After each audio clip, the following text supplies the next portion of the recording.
Prefácio. Durante a caminhada cristã, encontramos muitas pessoas que desejam nos ajudar a permanecer no caminho de Jesus. O maior problema é quando estas pessoas querem tolir sua forma de pensamento impondo algo que está contrário às escrituras sagradas. Os religiosos são pessoas que apenas reproduzem algo que acreditam estar correto. Não estudam e nem buscam uma aplicação pessoal. Relacionamento com o Criador. A maioria deles simplesmente reproduzem um modelo sem o menor senso crítico. A Bíblia que você não leu é um livro que te levará a aumentar a sua percepção e compreender o que há de mais precioso na palavra do Deus vivo, que são os seus princípios e o seu amor. Desejamos que você tenha uma nova percepção acerca da palavra de Deus, para que você seja um verdadeiro amigo de Jesus Cristo e não o conheça apenas por ter ouvido os ensinamentos de outros homens. Busque suas próprias experiências. Se você é um religioso, prepare-se para abrir mão de toda a religiosidade que te aprisiona e busque a verdadeira liberdade nele.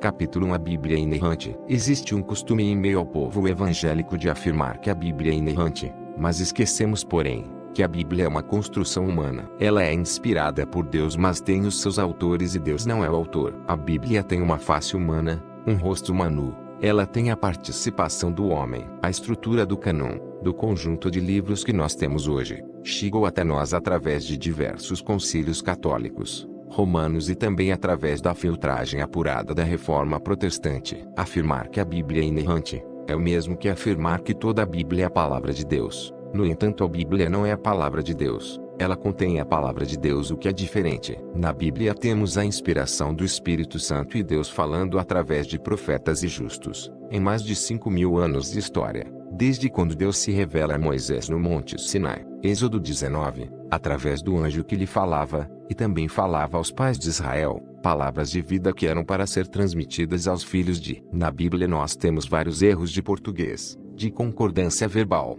de narrativa histórica, de narrativas quando a mesma história é contada em mais de um livro, e narrativas que são cientificamente reprováveis, como espécies animais catalogadas de maneira errada, erros de tradução e também erros na construção do conjunto de livros que compõem a Bíblia. A Bíblia contém livros que foram escritos por autores diferentes, com conhecimentos diferentes e também vivendo em épocas, culturas, formação e nações diferentes. Na maioria dos casos, um autor não conheceu os outros. Isso dá à Bíblia maior credibilidade. Seria também uma desonestidade intelectual dizer que os erros no texto desqualificam a palavra, ou invalidam o que Deus está dizendo. Por exemplo, quando a Bíblia diz que o sol parou, isso é um erro claro, cientificamente comprovado que é impossível de ter acontecido, pois não é o Sol quem está em movimento, e sim a Terra. É a Terra que faz dois movimentos de rotação, um ao redor do Sol e o outro ao redor do seu próprio eixo. Portanto, se algo parou, sem dúvida foi a Terra. Mas observe, o autor está escrevendo dentro da sua perspectiva, do conhecimento que ele tem previamente, da sua formação intelectual e cultural, e há 3.000 anos atrás aproximadamente, quando eles viram aquilo, a leitura que fizeram foi que o Sol havia parado. Levemos em consideração o conhecimento da época. Para eles o Sol nascia em um ponto e se põe em outro. Na cabeça daqueles homens o que se movimentava era o Sol. Hoje, diferentemente, sabemos que o que está em movimento é a Terra, o que não invalida a atuação poderosa de Deus, operando o milagre a ponto de segurar o dia por um determinado tempo, para que aquilo que era vontade de Deus acontecesse. Esse milagre, essa interferência, claramente aconteceu, ainda que o relato não esteja correto. Isso não tira a veracidade do testemunho. Nós temos outros exemplos, como em Levítico, que cataloga o morcego como sendo uma ave, e hoje, pelo conhecimento da biologia que temos, sabemos que o morcego é um mamífero voador. Qual foi o critério para que ele fosse catalogado naquele tempo como uma ave? O critério adotado foi: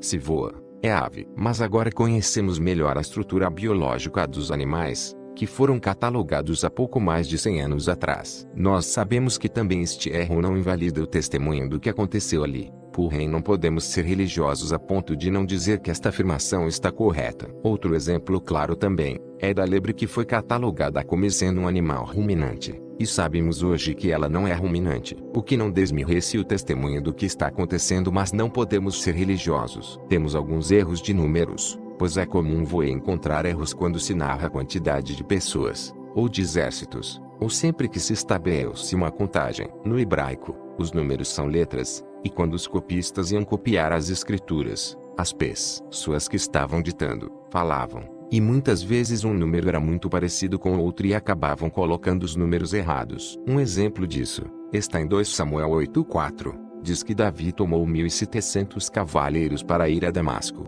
para socorrer Hadadezer. E em 1 Crônicas 18:3-4, diz que Davi tomou 7.000 cavaleiros. Observe a diferença entre os textos. Houve um erro de contagem. E ainda há outro texto que diz que foram 700 cavaleiros apenas. Esses erros sempre acontecem. Temos também narrativas no Novo Testamento, em que um evangelho diz que havia um endemoniado em Gadara, Marcos 5:1-20. E em outro evangelho diz que eram 2 endemoniados em Gadara, Mateus 8:2.28-34. Outro texto nos diz que antes que o galo cantasse uma vez, Pedro negaria 3 vezes, Lucas 22:61. E em outro texto diz, antes que o galo cante 2 vezes, 3 vezes me negarás, Marcos 14:72. O galo cantou uma vez e Pedro negou 3 vezes. Ou o galo cantou 2 vezes e Pedro negou 3 vezes. Se alguém está certo, o outro está errado. Nada disso, porém, invalida as Escrituras. Lembrando também que os primeiros escritos do Evangelho de Cristo Jesus aconteceram aproximadamente 60 a 70 anos após a morte de Cristo. E você sabe muito bem que se você precisar contar algo que você presenciou, você não conseguirá descrever de forma igual a de outra pessoa. Além do fato da passagem do tempo, que altera naturalmente a história. É muito comum que depois de muito tempo, além conte, dando ênfase naquilo que lhe chamou mais atenção. Com isso concluímos que na verdade a inerrância está na palavra que sair da boca de Deus e não na Bíblia, pois a Bíblia não é a palavra de Deus, ela apenas contém a palavra de Deus. Há erros nas narrativas históricas, culturais, políticas, como também nos números. Sempre haverá erros de tradução em português. Como posso aceitar que a Bíblia é inerrante se nela há erros de português? Se foi Deus quem escreveu tudo isso, Deus não consegue escrever em português, e apenas em hebraico. Deus inspirou as Escrituras. Ele não é o autor das Escrituras. Ela tem os seus autores. Em Atos dos Apóstolos você poderá ver claramente que Lucas, um médico grego, é o autor de Atos dos Apóstolos. Paulo é o autor de várias das cartas que chamamos paulinas. Todos esses livros têm os seus autores. Pedro diz que toda a Escritura é inspirada por Deus e não que toda a Escritura foi escrita por Deus. Deus é um inspirador e não o autor. Guarde isso no seu coração, pois essa revelação poderá te ajudar muito, visto que a inerrância não está na palavra de Deus. É impossível provar teologicamente que a Bíblia é inerrante, mas você pode declarar que da palavra que sai da boca de Deus, nessa não há erros. A Bíblia é uma confissão de homens, mas nela contém a palavra de Deus. E em 1 Timóteo 4:9 está escrito: a palavra de Deus é fiel e digna de plena aceitação.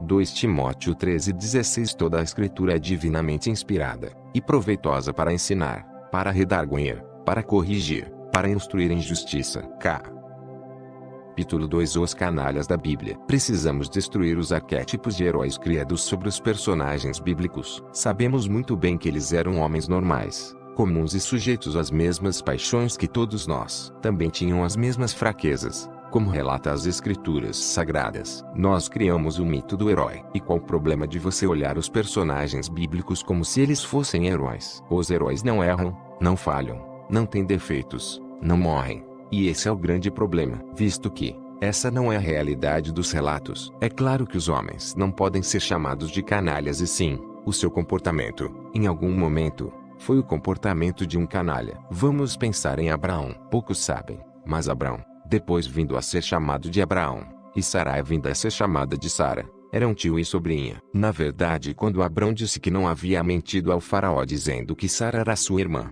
realmente ele não havia mentido, pois eles tinham o mesmo pai, pois eram irmãos por parte de pai. Na cultura dos hebreus e também dos babilônicos, a figura do avô sempre foi considerada o de um pai. Existem textos que comprovam isso, como em Daniel 5. O avô sempre é visto como a figura e responsabilidade de um pai. Em inglês, por exemplo, avô significa grandfather, ou seja, pai maior, pai mais velho. No episódio de Gênesis, no capítulo 13:7, quando acontece uma briga entre os pastores de gado de Ló e os pastores de gado de Abraão, sabemos que Ló era sobrinho de Abraão. Naquele momento Abraão diz: não vamos brigar, pois somos irmãos. Também quando Abraão vai resgatar Ló, depois da guerra dos 4 reis, o texto relata que Abraão trazia em segurança os bens de seu irmão, Ló. E nós sabemos que Ló não era irmão, mas sim sobrinho de Abraão. Assim também Sara, que era sobrinha de Abraão, irmã de Ló e filha de Arã, irmão mais velho de Abrão que falece Ra. Abrão era casado com sua sobrinha e recebeu de Deus um chamado para sair da terra de Ur dos Caldeus e ir para a terra de Canaã. Abrão saiu então com toda a sua família e foram morar em Arã. Ele foi com toda a família,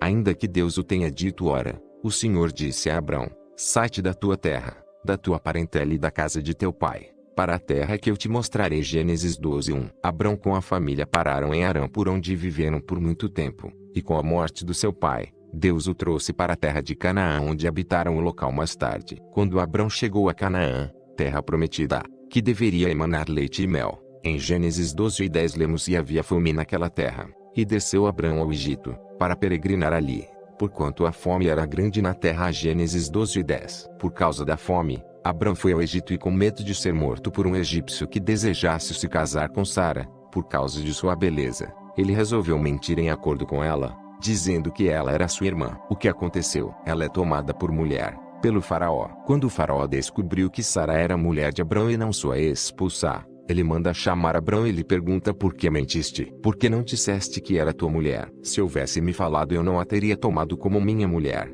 e não teria pecado nem contra ti nem contra o teu Deus. Ou seja, houve um adultério, houve uma relação sexual entre Sara e o faraó. Diante disto, faraó devolve Sara, e Abrão sai do Egito. Mas por amor de Sara, o faraó recompensou Abrão com muitos bens, animais, escravos, gado e inclusive a escrava Agar, uma princesa do Egito, foi dada a Abrão como parte do dote de faraó. Quando Abrão recebe Sara de volta e toda a farsa é descoberta, ao invés de Abrão devolver tudo o que havia recebido do faraó, ele vai embora tendo uma atitude canalha, levando além de Sara, todos os bens que havia recebido. Então você, leitor, pense o que quiser, fale o que quiser, mas se coloque no lugar de Sara. Todas as vezes que ela olhava para os bens e para Agar, o seu pensamento era: o meu marido me vendeu. Pois se ele não quisesse vendê-la, ele teria devolvido a Faraó todas as coisas que o rei do Egito havia dado a ele em troca do amor de Sara. Mas ele levou consigo o dote de Sara. Na cabeça de Sara,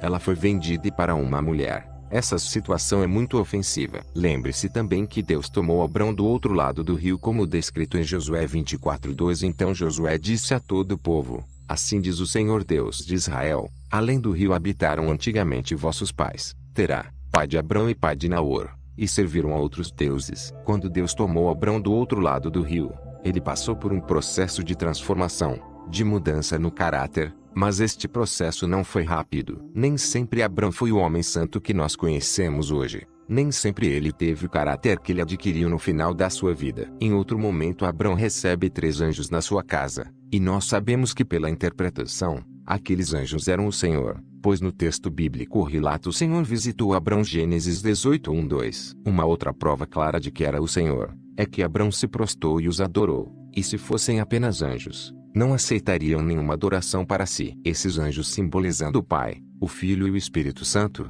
ainda no Antigo Testamento, quando eles não haviam sido revelados, estavam lá com o propósito de abrir o ventre de Sara. Sara não era estéril por causas naturais. Deus Ectares havia fechado o ventre de Sara por causa do marido que ela tinha, que ainda não tinha o seu caráter totalmente trabalhado. Quando os anjos aparecem para abrir a madre de Sara, o Senhor dá a notícia a Abraão. Então, disse o Senhor: voltarei a você na primavera, e Sara, sua mulher, terá um filho. Gênesis 18:10. E Sara ouve os anjos falando isso e começa a rir e diz: por isso riu consigo mesma, quando pensou: depois de já estar velha e meu senhor já idoso, ainda terei esse prazer?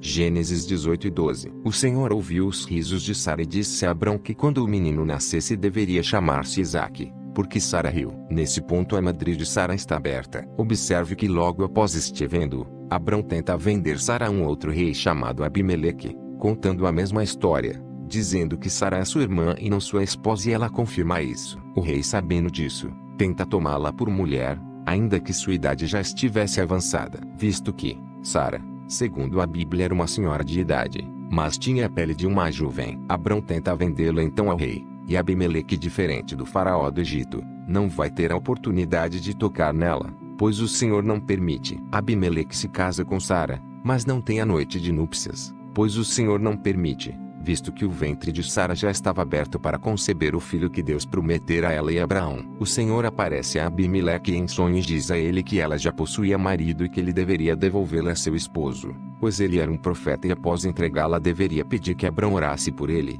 para que ele vivesse e não morresse. Naquela noite, nem Abimeleque, nem nenhum animal ou homem do seu reino pode cumprir com suas obrigações conjugais e matrimoniais, pois o Senhor fez com que todo macho descumprisse suas obrigações. E Deus ainda disse a Abimeleque que se ele encostasse um dedo em Sara, ele não permitiria que nenhuma mulher desse à luz no reino dele e que destruiria o seu povo. Abrão teve novamente sua mulher, e Deus levou em conta o fato dele ser profeta, mesmo estando errado em sua atitude, e ainda disse que ele deveria orar por Abimeleque para abençoá-lo. Mesmo que Abrão tenha tido novamente uma atitude de canalha pois ele era um profeta, isso mostra que a sua humanidade não impede que se manifeste o dom que o Deus colocou em sua vida, mas você precisa passar por um processo de transformação como dizem as escrituras em Romanos 12:2. Sede transformados por reformardes a vossa mente. Poderíamos falar de inúmeros personagens bíblicos, como é o caso de Davi, que também foi um canalha, apesar de ser um rei ungido pelo Senhor. Davi mandou seus homens à guerra e ficou em seu palácio e andando e observando pelas janelas, ele viu Batseba, a mulher de Urias, um valente soldado que acreditava no comando de Davi e lutava por sua causa. E Davi comete um adultério com Batseba, a mulher de seu amigo, de seu leal soldado. E Davi ao se deitar com ela, a engravida, e quando ele descobre isso, tenta embebedar Urias para que ele deitasse com sua esposa e por não conseguir, envia Urias para a frente do campo de batalha para a morte. Todas essas atitudes são atitudes de um canalha. Veja que Davi também precisou passar pelo processo de transformação, de tratamento do caráter e de formação de uma nova natureza. Todos nós precisamos passar por este mesmo processo. Não foi diferente com Abraão, nem com Davi e não será com você. Precisamos quebrar os arquétipos de heróis compreendendo que estes homens eram homens falhos, sujeitos às mesmas paixões e fraquezas que nós. E com os erros que eles cometeram, vamos aprender que precisamos ter o nosso caráter transformado a cada dia, buscando nossa verdadeira mudança. Vamos aprender com as experiências negativas destes homens e assim não cometermos os mesmos erros. E é por este motivo que Deus não ocultou as fraquezas, debilidades e nem erros desses homens, para que a partir desses relatos possamos aprender muito. 1. E você? Quais são as suas 3 maiores debilidades? 2. Qual tarefa você pode propor para cada uma das suas debilidades a fim de realmente ser transformado? Capítulo 3. Santa Ceia. Apesar de durante muitos anos a Igreja nomear esta cerimônia de Santa Ceia, este não é um nome bíblico. É somente mais um termo igrejeiro usado pela tradição e pelo costume da Igreja. Quando falamos sobre ceia, conseguimos identificar 5 nomes bíblicos para esse termo na Bíblia. Na verdade, temos 4 sinóticos que falam sobre a ceia do Senhor. O primeiro é em Mateus, o segundo em Marcos, o terceiro em Lucas e o quarto está em Coríntios no capítulo 11. O apóstolo João em seu evangelho, não fala acerca da ceia do Senhor, apenas relata sobre o momento em que eles comiam a Páscoa. Temos 5 nomes bíblicos para a ceia do Senhor. 1. Depinum Kyriakon, a ceia do Senhor, nome derivado de 1 Coríntios 11:20 de sorte que, quando vos ajuntais num lugar, não é para comer a ceia do Senhor. 2. Clasisto Artou, o partir do pão, expressão utilizada em Atos 2:42 e perseveravam na doutrina dos apóstolos, e na comunhão, e no partir do pão, e nas orações. Atos 27 e, no primeiro dia da semana, ajuntando-se os discípulos para partir o pão, Paulo, que havia de partir no dia seguinte, falava com eles, e alargou a prática até a meia-noite. 3. Trapeza Kyriou, a mesa do Senhor, nome que se acha em Coríntios 10:21. Não podeis beber o cálice do Senhor e o cálice dos demônios, não podeis ser participantes da mesa do Senhor e da mesa dos demônios. 4. Eucharistia, ação de graças, e eologia, benção, termos derivados de 1 Coríntios 11:27. Portanto, qualquer que comer este pão,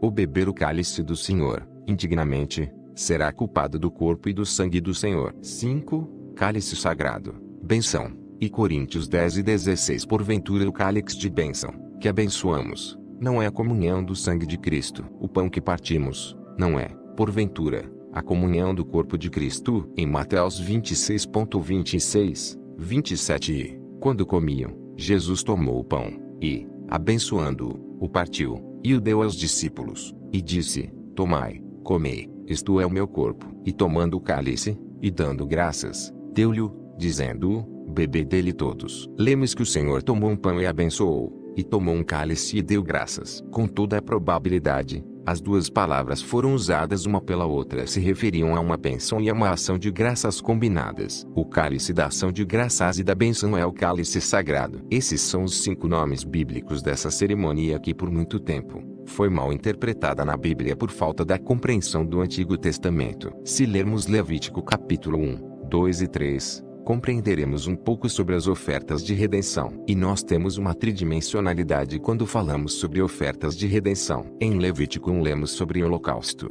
Em Levítico 2 fala sobre manjares e em Levítico 3 aprendemos sobre o sacrifício. Em hebraico, holocausto é olá, manjares é minchá e sacrifício é curban. Portanto é necessário olá, minchá e curban, ou seja, holocaustos, manjares e sacrifício para ter uma oferta completa de redenção. Só pode haver redenção se houver a presença dessas 3 ofertas. Porém, essas mesmas ofertas são tripartidas em si mesmas. O que é um holocausto? Uma oferta animal. E o que é o sacrifício? Também é uma oferta animal. Qual a diferença entre eles? Se podemos oferecer um cordeiro novilho touro cabrito bode em ambas as cerimônias. A primeira diferença é que o holocausto só pode ser oferecido de um animal macho, pois é um ato único. No sacrifício, pode ser um animal macho ou fêmea, pois pode ser um ato único ou um ato contínuo. Um ato único seria no caso de um homem matar outro por algum motivo. Ele não é assassino e nem costuma reproduzir esse pecado. Mas ao ter cometido, ele oferece um animal macho em holocausto, em um ato único para que aquele pecado aplaque a ira de Deus sobre ele e assim ele tenha esse erro cometido jogado no mar de esquecimento e nunca mais se lembrar dele. No caso de um ato contínuo, por exemplo, podemos citar que naquela época as pessoas viviam em tendas, e supondo que um homem olhasse para a mulher do outro e a desejasse diariamente, ele poderia oferecer em sacrifício uma fêmea, visto que a fêmea reproduz e assim poderia fazer com que o perdão de Deus se reproduzisse diante desse pecado contínuo, até que ele conseguisse controlar-se, ou arrancasse este pensamento da mente dele. Essa era a crença dos judeus. Outra diferença entre o holocausto e o sacrifício é o local onde é realizado. O holocausto precisa ser feito dentro do santuário. O tabernáculo também é tridimensional e tem 3 dimensões: átrio, lugar santo e o lugar santíssimo. Dentro do átrio existe o altar do holocausto, um lugar onde não se pode oferecer animais cujo sangue foi derramado por pecados. Somente podemos oferecer animais cujo sangue é derramado em holocausto. Os animais que foram ofertados por pecados precisavam ter seus corpos queimados fora do santuário, em um altar chamado altar do sacrifício que fica fora do santuário, em uma montanha ou uma rocha que ficavam à saída leste. Diferente dos animais ofertados ao altar do holocausto que deveriam ser queimados dentro do átrio. Observe isso. O Senhor Jesus precisou morrer fora do santuário, porque ele era uma oferta pelo pecado do povo. Outra diferença é que não se pode oferecer o holocausto pelo pecado e sim por santificação. Mas um sacrifício pode ser ofertado por ação de graças, uma oferta de paz e também como expiação pelo pecado. O holocausto sempre deve ter os seus pés lavados. Uma oferta de sacrifício pelo pecado não pode ter os pés lavados. Por isso o Senhor Jesus na noite da ceia, antes de cear, na Páscoa, ele tomou uma bacia e uma toalha e lavou os pés dos discípulos, pois ele já sabia que eles iriam morrer, mas ele precisava mandar um recado para os judeus dizendo que nenhum deles morreria pelo pecado de outro homem. Para que ficasse claro que somente Jesus era uma oferta por pecados, ele lavou os pés dos discípulos. Todos eles morreram como holocaustos a Deus e não como sacrifício pelos seus pecados. Por isso também, quando Pedro tenta lavar os pés de Jesus, ele não permite. João 13, 6-10. Como o cristianismo não existia como doutrina, as pessoas eram salvas por acreditarem que Jesus era quem dizia que era. Não foi difícil dizerem eu sou de Paulo, eu sou de Cristo e outro eu sou de Apolo. 1 Coríntios 3:4-7. Isso também poderia acontecer quando houvesse o sacrifício pelo pecado. Assim, quando Jesus lava os pés dos discípulos, ele faz deles holocaustos e de si mesmo um sacrifício pelo pecado. A cerimônia da ceia tem base em tudo isso que compartilhamos aqui. Se pegarmos a segunda oferta de redenção, os manjares, são um memorial que anunciam que um cordeiro, ou animal, será sacrificado. Um sacrifício será entregue, pois não pode-se oferecer manjares onde houve holocausto. E não se pode oferecer sacrifícios onde não houve manjares. Uma oferta valida a outra. Só podemos oferecer manjares, depois que os holocaustos são oferecidos e só posso oferecer sacrifício após os manjares. A oferta de manjares é um memorial que aponta para frente, para o futuro e não para algo relativo ao passado. Ela traz a memória de que agora que ela foi entregue, um sacrifício será ofertado. Ela declara, profetiza e anuncia que um sacrifício será entregue. Por isso que quando Paulo ensina aos gentios ele diz que Jesus ensina a partir o pão e beber do cálice. Façam isso em memória de mim, até que eu venha. 1 Coríntios 11:26 e Lucas 22:19. Quando Jesus ministrou a ceia, partiu o pão e bebeu do cálice e disse: façam isso em memória de mim até que eu venha. Ele estava dizendo que aquela cerimônia eram manjares oferecidos ao Senhor. Só que os manjares não são mais como os manjares oferecidos ao Senhor na antiga aliança. Jesus dizia, tomando um pão, havendo dado graças, o partiu e serviu aos discípulos, recomendando: isto é o meu corpo oferecido em favor de vós. Fazei isto em memória de mim. Da mesma maneira, depois de cear, pegou o cálice, explicando: este cálice significa a nova aliança no meu sangue, derramado em vosso benefício. Lucas 22:2-19 e 20. Jesus estava dizendo: eu sou os manjares, assim como ele também foi o holocausto na fundação do mundo, como é escrito em Apocalipse 13:8: e adoraram-na todos os que habitam sobre a terra, esses cujos nomes não estão escritos no livro da vida do Cordeiro que foi morto desde a fundação do mundo. Na fundação do mundo,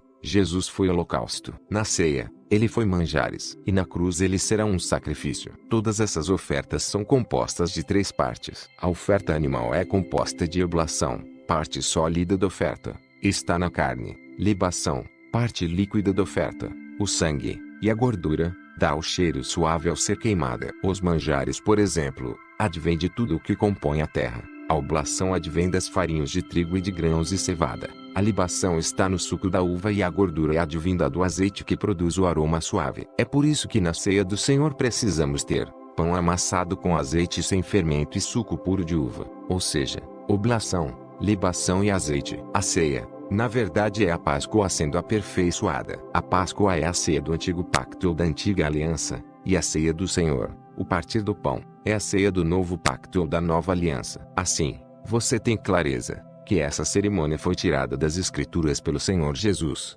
Ele apenas inovou. Não houve criação, mas sim inovação. Quando você inova, você encontra um novo caminho para o mesmo objetivo. Como na velha aliança os homens haviam falhado, Jesus estabelece um novo e livre caminho onde não há falhas e nem a possibilidade desse caminho ser novamente fechado. Verdade desse caminho. Capítulo 4. Os 3 Édens. Em Gênesis 2:8, a Bíblia Sagrada diz: e plantou o Senhor Deus um jardim no Éden, da banda do Oriente, e pôs ali o homem que tinha formado. Nós vemos nesse texto, claramente que o Éden não é o jardim, e sim que o jardim foi plantado no Éden, na direção do Oriente. Se o jardim não é o Éden, o que deveria ser este lugar? Éden não está traduzida para nós. Ela está apenas transliterada. Éden vem de Adamar, de onde vêm as palavras Edom, Adão, Eden. Adamar é a terra. Adão é o que veio da terra. Adão, Edom, vermelho como a terra, e Eden, terra fértil, terra de delícias. Então, quando a Bíblia diz Éden, está se referindo à terra antes do pecado. Antes do homem pecar, a terra era como o Éden, um lugar de delícias. Mas se voltarmos antes mesmo da formação do homem, observaremos que já existia um Éden. Em Gênesis 1, no princípio, criou Deus os céus e a terra. No verso 2, vemos: e a terra era sem forma e vazia. A terra de Gênesis verso 1 e 2,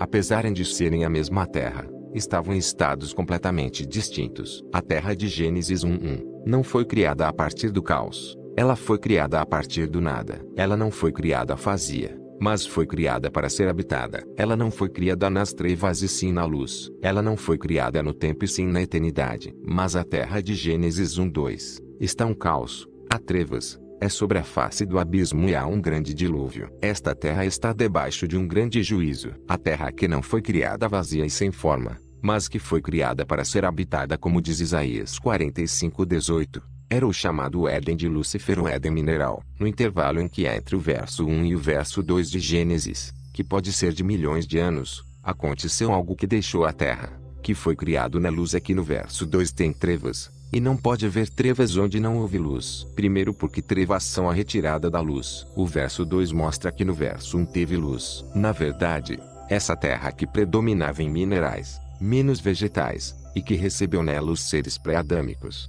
e os homens de partidos que habitavam a terra até então. Esse Éden mineral era o Éden de Lúcifer, e foi criado na eternidade para seres eternos, para serem os guardiões de todas as coisas criadas. Lúcifer e os anjos que estavam debaixo de Usa a liderança, eram guardiões de todas as coisas que foram criadas na terra. Em Jó 38:4-7, quando Deus funda a terra, a Bíblia nos diz no verso 7: quando as estrelas da alva juntas alegremente cantavam, e todos os filhos de Deus rejubilavam. Essas estrelas da alva são anjos. Só temos uma referência bíblica acerca da quantidade de anjos que caíram com Lúcifer, e por tradição, ouvimos que a terça parte dos anjos do céu caíram com Lúcifer, e o texto que é referência para isto é Apocalipse 12:4: e a sua cauda levou a posse a terça parte das estrelas do céu e lançou-as sobre a terra, e o dragão parou diante da mulher que havia de dar à luz, para que, dando ela à luz, lhe tragasse o filho. Em Isaías 14:12, Lúcifer é chamado de estrela da manhã, como caíste do céu, ó estrela da manhã, filha da alva. Como foste lançado por terra, tu que debilitavas as nações, ou seja, era o líder dos anjos guardiões da terra e de todas as coisas criadas. Por isso ele é chamado de querubim, palavra que vem do hebraico quiru, que quer dizer guardião. Quando houve a rebelião do anjo, esse anjo, Lúcifer, foi levado a juízo. Toda a criação que estava debaixo do seu governo, também entrou em juízo. Por isso em Gênesis 1:2, fala acerca do dilúvio e da terra coberta de trevas. Lembre-se, não pode haver um anjo das trevas que não seja primeiro um anjo da luz. Esse Éden mineral, perdido, foi restaurado para receber o homem. Quando os dias passaram a ser contados, Deus formou o homem do pó da terra e o colocou neste segundo Éden, que chamamos de Éden vegetal, onde o homem vivia em meio às árvores e entre 4 rios. Pison, onde continha ouro. Guion, rodeava a terra de Cuxi. Tigre, corre para o oriente da Síria. E Eufrates. Esses 4 rios cercavam todo o jardim do Éden, onde o homem vivia. Com o pecado do homem, também a terra cai em juízo e é amaldiçoada. Em Gênesis 13:17 lemos: e Adão disse: porquanto deste ouvidos a voz de tua mulher e comeste da árvore de que te ordenei, dizendo: não comerás dela, maldita é a terra por causa de ti. Com dor comerás dela todos os dias da tua vida. Ouvi o mesmo princípio. Quando Lúcifer caiu em juízo, todos que ele governava também caíram em juízo. Quando Adão caiu em pecado, toda a criação que estava embaixo do seu governo caiu em juízo. A terra que agora habitamos e que a princípio não produzia nem espinhos e nem abrolhos, está amaldiçoada, e tudo que está nela está preparado para o fogo. Porém Deus preparou um predestino, um destino prévio ao nosso crime. O que Jesus veio fazer foi nos dar um novo destino antes de sofrermos. Deus nos deu isso em Cristo. Por isso que todo aquele que recebe a Cristo, no mesmo momento que o recebe, muda o seu destino. E essa terra que vai ser purificada pelo fogo, depois da batalha de Gog e Magog, dará origem a um novo céu e uma nova terra, que chamamos de Éden eterno, onde não haverá mais pecado, nem erro, nem dor, nem pranto. Esse Éden eterno receberá a cidade quadrada voadora. Ao final do milênio, o fogo virá do céu e purificará esta terra e um novo Éden será estabelecido. Um Éden eterno. Observe isso. Havia um quadrado mineral no Éden de Lúcifer. Havia os 4 rios, formando um quadrado no Éden de Adão, e agora haverá uma cidade quadrada no Éden eterno. Todo lugar santíssimo é quadrado. Se você pegar a figura do tabernáculo, ao átrio, o lugar santo e o lugar santíssimo, que é um quadrado. Essa cidade é um lugar santíssimo do santuário de Deus, onde ele habitará com os homens na terra, para sempre. São 3 Édens: o Éden de Lúcifer, o Éden de Adão e o Éden eterno. Observe que Lúcifer ficou apenas nos átrios desses 3 épastens. Adão, no lugar santo, e a igreja será conduzida ao lugar santíssimo, no Éden eterno. Capítulo 5. Jesus era coach. A maioria das pessoas se enganam por terem experiências erradas com certas pessoas, e simplesmente começam a julgar assuntos que elas desconhecem. Inclusive, vale a pena lembrar que a ignorância é a distância em quilômetros que uma pessoa tem de algo que ela não conhece. Comece a vivenciar isso para ter uma vida verdadeiramente livre, onde reservas mentais não farão parte do seu cotidiano e consequentemente não te limitarão. Tente não acusar, prejudicar, ou se posicionar acerca de assuntos que você não conhece. Esse é o problema desta geração opiniática, que gosta de falar de assuntos que desconhece. Julgam sem conhecer. Existe uma questão tradicional em nossa sociedade de compreender as coisas de forma errada. A raiz da palavra tradição é trazer consigo, E então você acaba reproduzindo um padrão sem questionar. Isso é o que mais acontece no ambiente religioso. Repetição de padrões que você não questiona. Nesse capítulo, de fato, você deseja saber se Jesus era coach. Para compreendermos melhor sobre o assunto, precisamos entender o que é coaching. A raiz do coaching nada mais é do que fazer perguntas e tarefas. Todo sábio faz perguntas, e todo ser que tem uma ideia produzirá uma tarefa para sair do lugar. O que mais acontece nos dias de hoje é que muita gente estranha se torna coach em um único final de semana. E o que isso tem produzido? Pessoas que acreditam terem mudado de vida em um único final de semana e por esse motivo começam a afrontar os outros sem sabedoria. Vale a pena compreender que quem passa por uma imersão em coaching, aflora a tolice contida dentro de cada um, para que seja minimizado e então ela possa alcançar a sabedoria. Sabedoria nada mais é do que repetir suas incongruências, seus erros, e você ganhar a maturidade com isso, o que eu chamo de robustez. Mas de fato, Jesus era coach. É óbvio que ele não era um coach certificado e inclusive não era teólogo. Algumas pessoas se assustam ao verem outras falando coisas sobre a Bíblia sem um curso de teologia. Jesus não fez teologia nem nenhum dos seus discípulos. O que precisamos compreender é que estamos em uma geração pós-revolução industrial,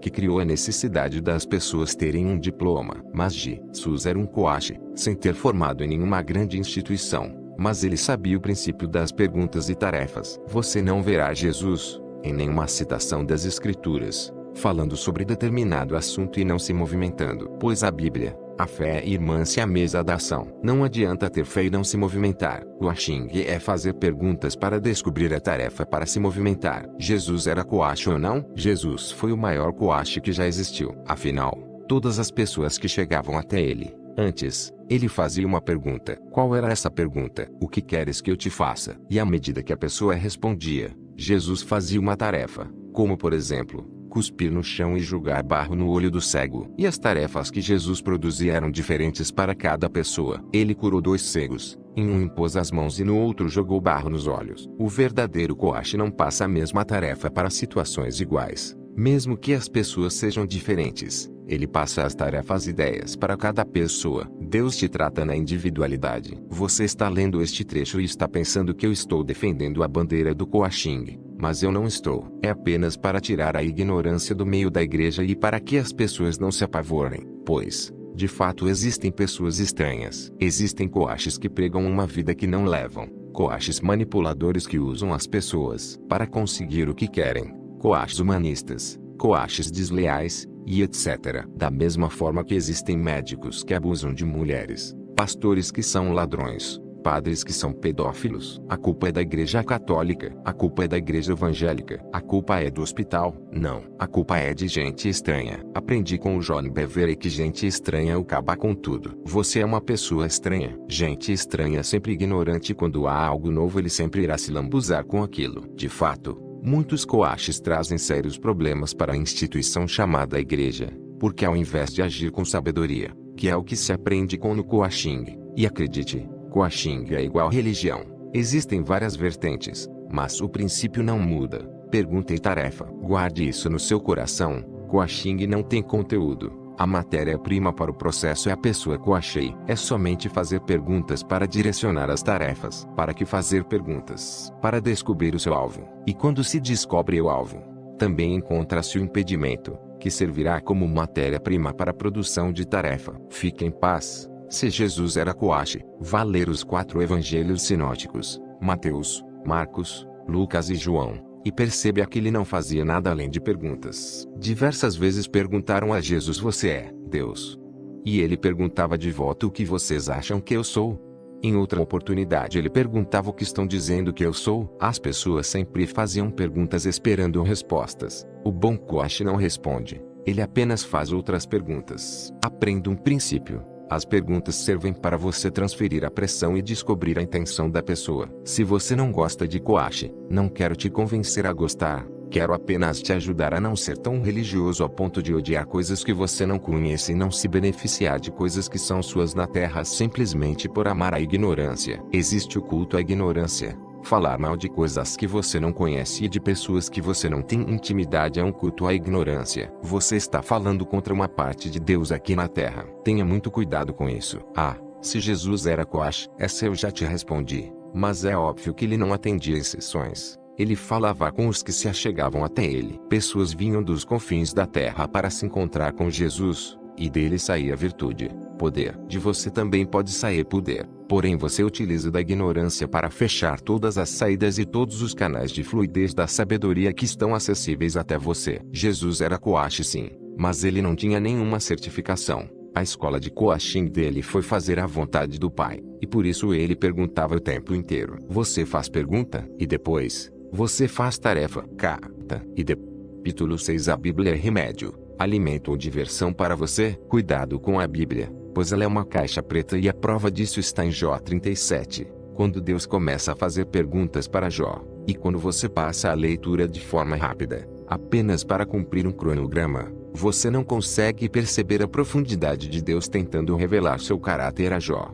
através de perguntas. Quando você lê a Bíblia, apenas por ler, você não aproveita nem como remédio, nem como alimento e nem como diversão. Essa leitura se tornará um fardo para você. Remédio. O remédio é para quem está doente. E acredite, a maior parte das pessoas estão depressivas, ansiosas e muito doentes. Ansiedade. Só de ouvir uma palavra de Jesus por nada estejais ansiosos, mas em tudo, pela oração e súplica com ação de graças, sejam as vossas petições conhecidas diante de Deus. Filipenses 4:6. Não andar ansioso com coisa alguma é um remédio para este século. Depressão. Irmãos, não julgo que o haja alcançado, mas uma coisa faço, e é que, esquecendo-me das coisas que atrás ficam e avançando para as coisas que estão diante de mim, prossigo para o alvo, pelo prêmio da soberana vocação de Deus em Cristo Jesus. Filipenses 3:2.13 e 14. É um remédio para a depressão. Então, para quem está doente, há o remédio, cura. Se você precisa de uma cura, em Isaías 53:4-6,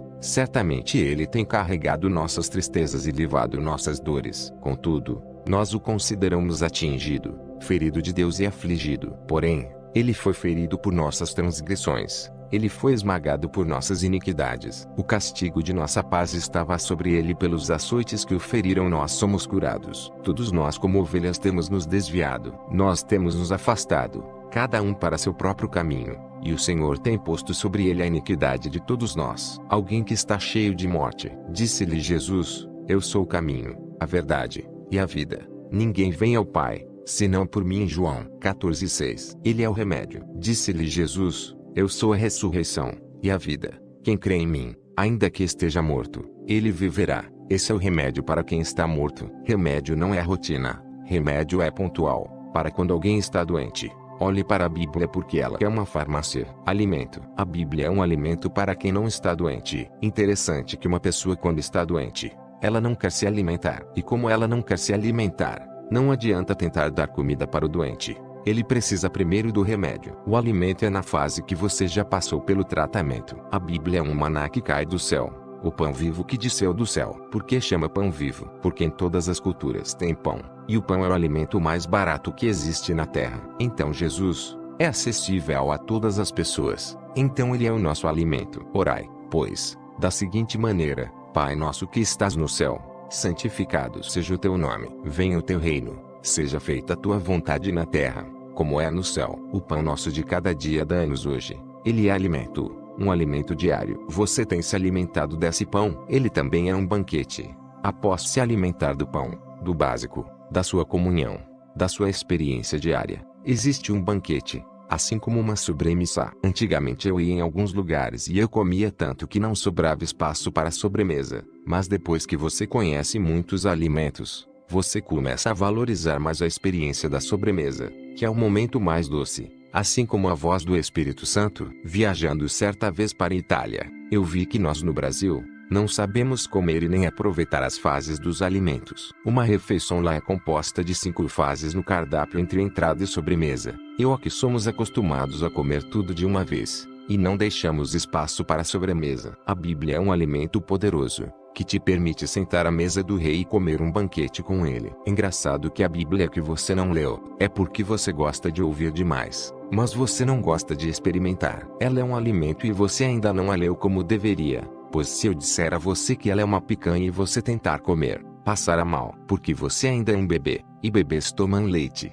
depois papinha até que possa verdadeiramente comer uma carne saborosa. É por isso que Deus não te dá o discernimento rápido, pois Ele te vê de acordo com a sua maturidade. Coloque uma coisa na sua cabeça: alimento é progressivo. Enquanto Ele liberava maná no deserto, quando chegaram em Canaã era leite e mel. Você vai desfrutar da sobremesa quando chegar onde Ele te chamou para chegar. Não é ter uma vida regrada, é ter uma vida balanceada como alimento. Naquilo em que você precisa, a Bíblia pode te alimentar. Agora, o mais interessante do alimento é a fome. Fome e sede. A fome vai aumentar sua vontade e vai mudar o seu olhar para a comida. Se você não tem fome e quer ter a Bíblia como alimento, ela não será alimento para você e sim fardo. Diversão. Como chegar no ponto de diversão? Quando você estiver saciado, alimentando de manjares poderosos. Quando estiver se alimentado de sobremesa e não abrindo mão de coisas que são suas. A Bíblia é uma diversão quando você está bem nutrido.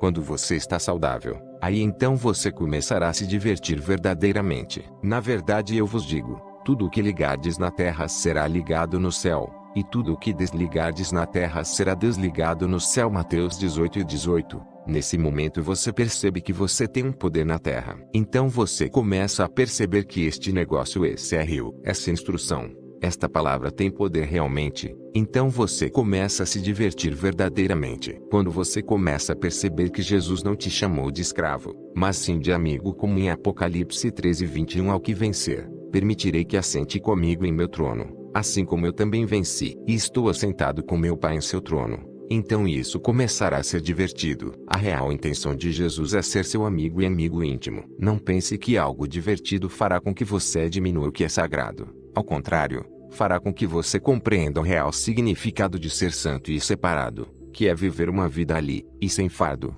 embaixo da graça dele. Uma vida que você não merece, mas você vive pelo amor dele por você. A graça é uma diversão. A pergunta é simples: a Bíblia hoje para você é remédio, alimento ou diversão? Se não for nenhuma das três, ela é um fardo ou então produz pavor em você. Se você é um religioso, acredite em mim, você leva a Bíblia como fardo, pois ela se torna pesada demais para você. A Bíblia é o conjunto de livros mais poderosos que pessoas já escreveram na Terra. É a compilação de mais de 40 autores. E o interessante é que ela tem muitos tabus, porém esse tabu está nas pessoas que não querem ter intimidade, não se curaram, não se alimentaram e não querem se divertir. Com todo temor e tremor, nós dois que escrevemos este livro, temos uma paixão poderosa pela palavra de Deus, e a nossa forma um pouco inusitada de escrever esse livro é com o objetivo de destravar você que deseja com todas as suas forças abrir mão da religiosidade. Em outro capítulo, você verá que quando alguém não quer remédio,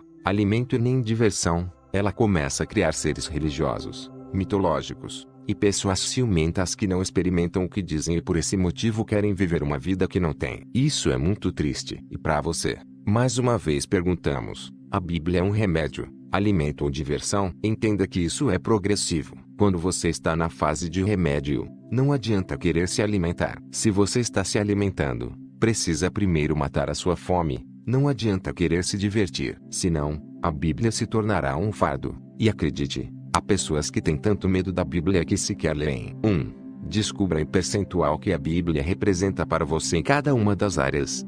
Pontuação 0 a 10. Remédio, alimento, diversão, fardo, pavor. 2. Você odeia a Bíblia? Quem te ensinou a odiar a palavra? 3. Você ama a Bíblia? Quem te influenciou a amar a palavra e ter verdadeira paixão por ela? Capítulo 7. Porque o nome mais poderoso do mundo não funciona na sua boca. Abra o seu coração, tome o seu Dramin, para você ler essa página, pois muitas pessoas, ao me ouvirem em palestras ou ao lerem sobre esse assunto pela primeira vez, fica com muita raiva. E essa raiva aponta para o seu vitimismo, e é por isso que estou te avisando antes. O Dramin é um remédio que ajuda contra o enjoo/náusea. Então, de acordo com o seu nível de religiosidade, você precisará tomar muito ou pouco Dramin, para não enjoar durante a leitura. Pode acreditar, no começo será difícil engolir o que está escrito aqui, por isso preciso da sua máxima atenção. O nome mais poderoso do mundo é o nome dele. O nome de Jesus é o nome do que dele, por ele e para ele são feitas todas as coisas. Ele é o nome que tem mais poder. Ele é o Verbo vivo,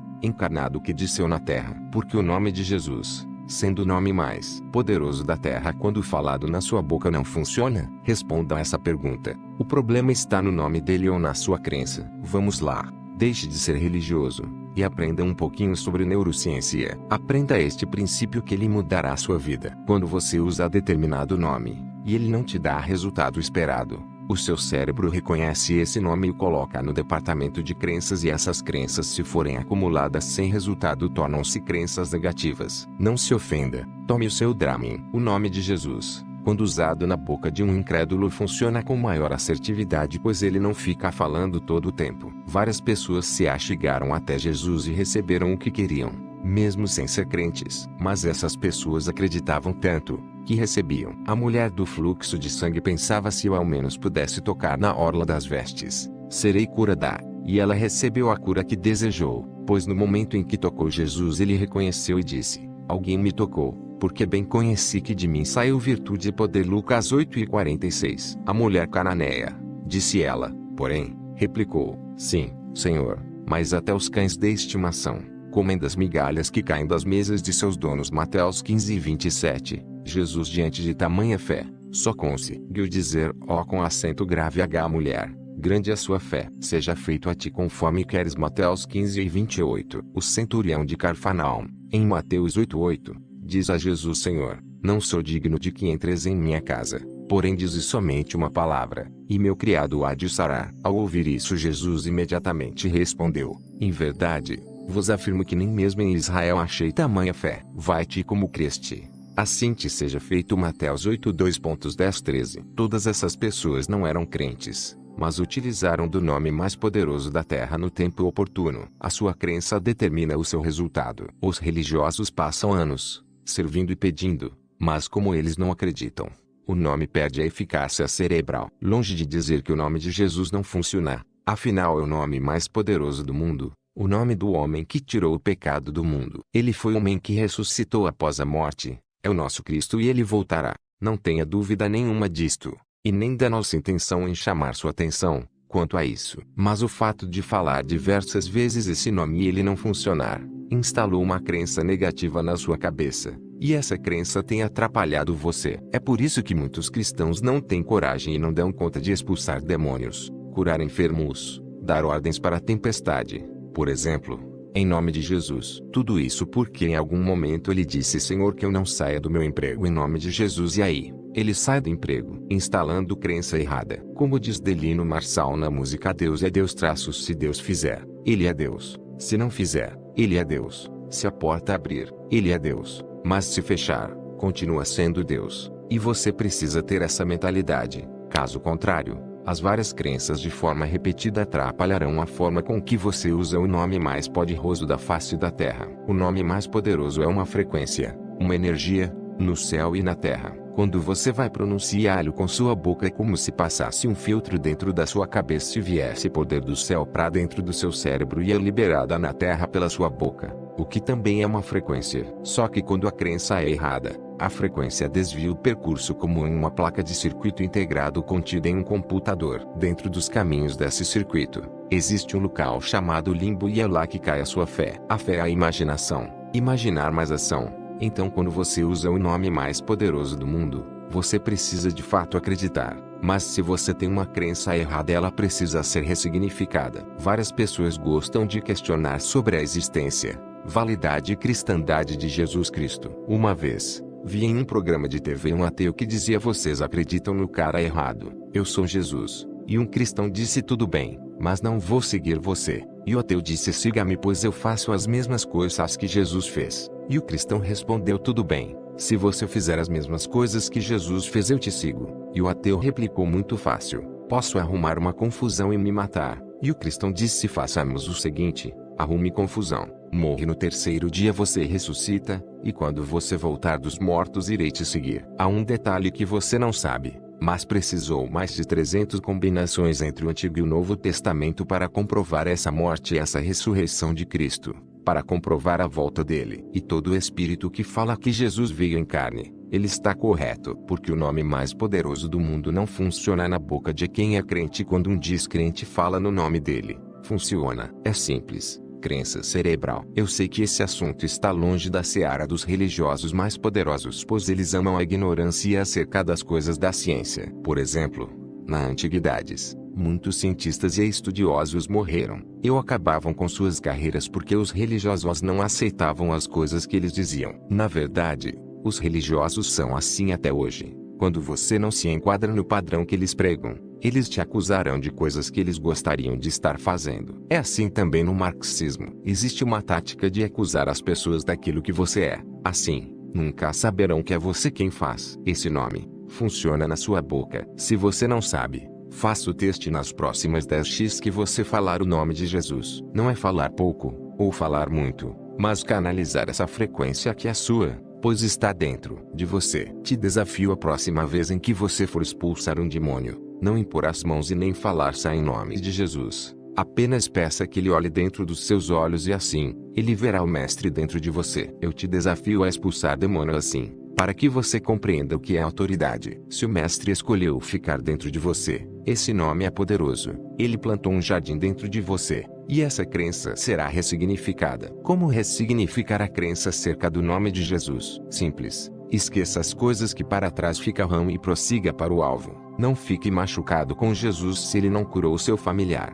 Não fique magoado, pois acredito, isso flui através de você. Espero que você tenha tomado o seu Dramin e a sua náusea tenha passado, e desejo que você possa prosperar e edificar a sua vida. 1. O que o nome de Jesus significa para você. 2. Esse nome funciona na sua boca. 3. Ressignifique sua crença acerca de Jesus e a escreva abaixo. Capítulo 8. Pregue para um religioso. Esses dias recebi um áudio de um grande amigo, influente na Igreja Católica, compartilhando comigo que alguns bispos da igreja estavam assistindo alguns vídeos em que eu falo "deixe de ser religioso, porque ser religioso te atrapalha", e eles se sentiram ameaçados, pois na Igreja Católica, quando alguém é chamado de religioso, é bom, mas no contexto protestante é ruim, pois um religioso limita os demais. Tenho muito carinho pela Igreja Católica e nunca foi meu intuito ofender ninguém, visto que o contexto é diferente. Inclusive sigo um padre chamado Paulo Ricardo e diversas vezes nos encontramos, e temos um mútuo respeito e carinho. Afinal de contas, o protestantismo saiu de um berço católico e não podemos jamais cuspir neste prato ou desonrar os nossos irmãos católicos. Então por que pregar para um religioso? O Senhor nos disse, portanto, ide e fazei com que todos os povos da terra se tornem discípulos, batizando-os em nome do Pai, e do Filho, e do Espírito Santo. Mateus 28:19. Mas a maioria, além de pregar o Evangelho e batizar no nome do Pai, do Filho e do Espírito Santo, batizam também em nome das denominações, e aí começam a criar as facções. Quanto maior a estrutura de uma religião, maior a sua insegurança. Existe um tripé de poder. Muitas pessoas se assustam com pecados de moralidade, mas existe um pecado que poucas pessoas sabem: um pecado de poder. Jesus não nos chamou para criar denominações, ele nos chamou para formar a igreja. E igreja é um organismo vivo e não uma instituição. É óbvio que, como jurista, eu sei que as instituições precisam ter personalidade jurídica,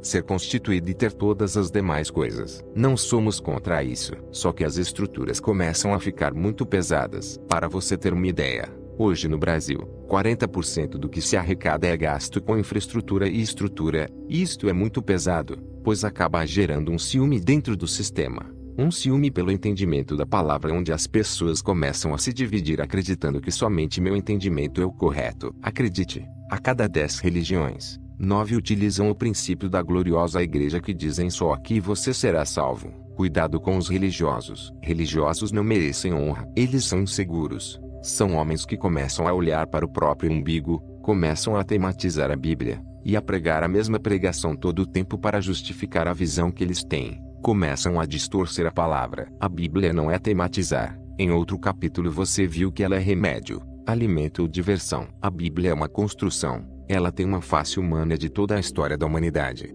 da queda e pouca coisa mencionada no pós-queda. É um livro que nos dá instrução de como vencer a vida, de como trazer o reino dos céus aqui na terra. Então, por que pregar para o religioso? Pois o religioso gosta só de ouvir falar, e como ele não experimenta, ele também não quer deixar você experimentar. Ele quer que você siga o padrão dele. A religiosidade é fabricada, e a fábrica da religião está na vida dos que não experimentam. E aí de você se for usado. Como eles não experimentam, eles não gostam de ousadia e também querem reter você da oportunidade de experimentar. Querem você dentro de um padrão, falando do mesmo jeito, agindo conforme os métodos que eles criam. e usando até mesmo a mesma gravata laranja no dia de servir a ceia. Por quê? Porque para eles, se não houver padrão não serve. Cuidado com a expressão "você está fora do padrão". Enquanto executivo de uma multinacional com mais de 200 mil funcionários, eu aprendi que padrão é bom e não acuso igrejas de terem os seus padrões. Acredito que toda instituição, empresa, casa, família, precisam de ter padrões. Só que padrões não são o limite. Eles precisam ser o piso e não o teto. Guarde isso no seu coração. Quando o padrão for um teto para te limitar em seu crescimento, seja ele qual for, você está rasgando Gálatas 5:1 da sua Bíblia, que diz: "Foi para a liberdade que Cristo nos libertou". E o que mais tem no meio religioso é padronagem para limitar o corpo. A diferença do corpo de Cristo para um corpo humano é que o corpo humano chega em um ápice e começa a cair. O ápice do corpo humano é aos 33 anos de idade, quando todo atleta de alta performance começa a perder rendimento. Engraçado, não é? Jesus morreu exatamente aos 33 anos de idade. Ele foi tão perfeito em seus caminhos, que quando ele chegou ao ápice do seu corpo humano, ele foi crucificado e morreu. Por que pregar para um religioso? Porque eles estão atrapalhando o crescimento do corpo. O corpo humano cresce até o ápice e depois diminui. O corpo de Cristo é diferente. Ele cresce e rompe em crescimento. A brasa fora do braseiro se apaga. Provérbios 26:20. Eu sei que você concorda com isso e nós não podemos andar afastados uns dos outros. Foi assim que o nosso mestre nos ensinou a viver uma vida de igreja e a investir nossa vida como sacrifício vivo e agradável naquilo que ele nos chamou. Só que existe um fato que você nunca percebeu, que se a brasa fora do braseiro apaga, precisamos colocar brasas novas. Só que as brasas estão em cinzas. Religiosos são cinzas, e as cinzas apagam as brasas novas. Se você entende de churrasco, você sabe que ao colocar carvões novos em um lugar onde há muitas cinzas, as cinzas apagam o carvão. Então o religioso quer apagar o crescimento da igreja. Para você ter uma ideia, se nós, os cristãos que representamos na Terra 2,2 bilhões de pessoas, vivêssemos plenamente o Evangelho e transbordássemos naquilo que ele nos chamou, uma semana seria muito para chacoalhar a terra e Jesus voltar. O problema são os religiosos. Certa vez, em uma pesquisa disseram: o problema do mundo são as armas, as drogas. Sabe qual é o problema do mundo? Religião. Em Tiago 1:27 está escrito: a religião, pura e imaculada diante de Deus e Pai, é esta: visitar os órfãos e as viúvas nas suas tribulações, e manter-se sem manchas do mundo. Mas além de compreender sobre a verdadeira religião, você precisa saber que os religiosos precisam receber uma pregação dos verdadeiramente livres, dos que não se submetem a esse engessamento do corpo. O corpo de Cristo está em plano crescimento, e os religiosos não podem parar, pois eles querem parametrizar de acordo com seus traumas, suas inseguranças financeiras, as suas tematizações, seu pouco conhecimento e seu excesso clerical. A igreja não é clericalismo. A igreja é uma casa onde famílias se encontram e não onde o poder é estabelecido na terra. Entende? O poder são as pessoas, pois todos são sacerdotes. E por que pregaremos aos religiosos depois de hoje? Porque existe uma nova onda, a que Cristo chamou na última hora. Uma onda de pessoas que são livres e que não querem trazer pessoas para dentro de uma forma, mas que valorizam levar uma vida para fora dos prédios, porque a igreja não tem 4 paredes. Igreja tem 2 pernas. Eu e você somos igreja. Nós somos igreja. Desista da ideia de tentar de alguma forma fazer com que as pessoas entrem em uma caixa.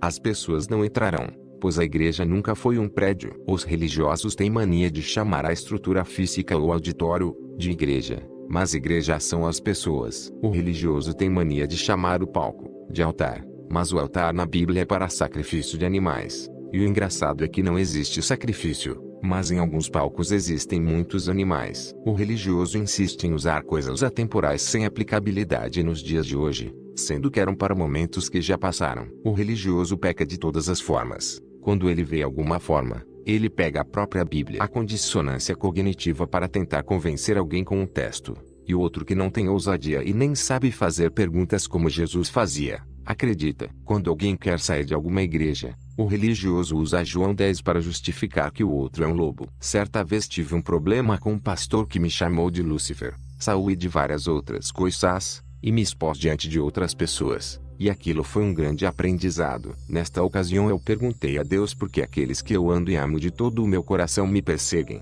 E ele me respondeu: como você vai falar de religiosidade se eles não te perseguirem? Naquela hora eu entendi que algo haveria de acontecer e eu alegraria meu coração por aquela perseguição. Entenda algo. O religioso ele precisa pregar e a maior pregação não é com a boca, é com o seu comportamento. O religioso comove muita gente, mas o convencimento se dá por pessoas verdadeiramente livres. Os livres convencem por meio dos seus resultados, mas os religiosos não têm resultados. Como pregar para um religioso? Não abra a boca, se movimente, tenha resultado e viva por princípios na terra. 1. As pessoas que estão ao seu redor são religiosas. 2. Com sabedoria, você irá tratar isso de qual forma, qual ação você pode produzir hoje. 3. Qual comportamento você precisa mudar para abandonar a religiosidade?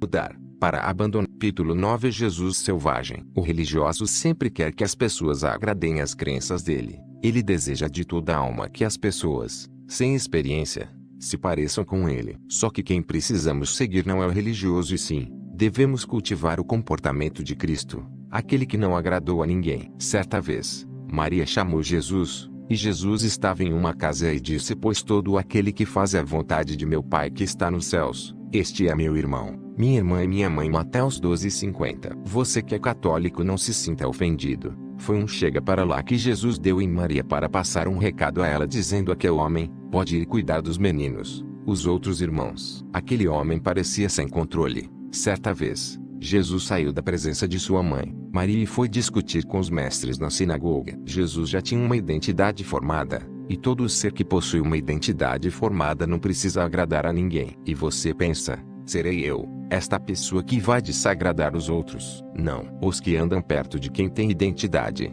respeitam as pessoas. Como são poucas pessoas que têm identidade estabelecida e consolidada, poucas são respeitadas. As demais são afrontadas, violadas. Elas precisam absorver emocionalmente a ditadura dos outros, precisam arcar com fardos emocionais que outras pessoas não conseguem suportar. Então, quem consegue liderar a si mesmo, não deixa que seu corpo torne-se um lombo de cavalo para os outros montarem. Afinal, você sabe por que pessoas montam a cavalo? Porque existem cavalos. A pergunta é: você é o cavalo de alguém? Saiba que no terreiro de Macumba, a expressão cavalo aponta para um corpo que não tem domínio sobre si.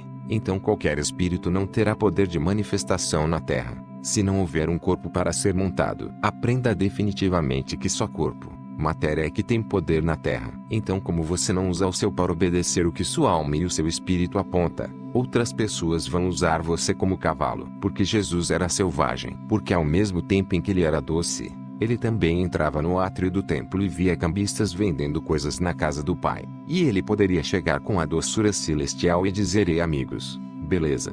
Assim como está escrito na palavra de meu Pai, o zelo pela minha casa me consome. Por favor, se retirem. Mas não foi assim. Jesus naquele momento quebrou tudo, destruiu todas as barracas. E aquele Jesus era selvagem. Para você que é religioso e ficou preocupado com, lá vem outro capítulo maluco, que Jesus é aquele manso e humilde, e quebrando as coisas dos outros, dando prejuízo para as pessoas. Que Jesus é aquele que ao expulsar um demônio, o próprio demônio pede para entrar em uma manada de porcos, Marcos 5, e Jesus atende. Jesus era um quebrador de regras, mas ele não quebrava nenhum princípio. Ele veio para restaurar os princípios e para isso é necessário quebrar as regras, pois religiosos cercam princípios com regras pessoais e com crenças para distanciar você daquilo que é seu. Os princípios são seus aqui na terra, e não são de religião nenhuma. Esse Jesus selvagem, quando conversava com fariseus e homens legalistas, ele ficava muito bravo. Era curto e direto, muito pior do que o Bolsonaro antes do período eleitoral. Não sei se você se lembra, mas existia até algumas brincadeiras associando o nome do Bolsonaro à marca Tramontina Corte Rápido. Bolsonaro sempre foi muito direto, mas ele era assim com quem lhe perguntava as coisas com nobreza. Não, ele era assim com marxistas que queriam usar as palavras dele contra ele. Não estou dizendo que Jesus era o Bolsonaro, estou dizendo que Jesus, assim como o Bolsonaro, não queria agradar ninguém. Engraçado. O Bolsonaro, sem agradar ninguém, ganhou a presidência do Brasil de forma milagrosa. Acredito que foi Deus também.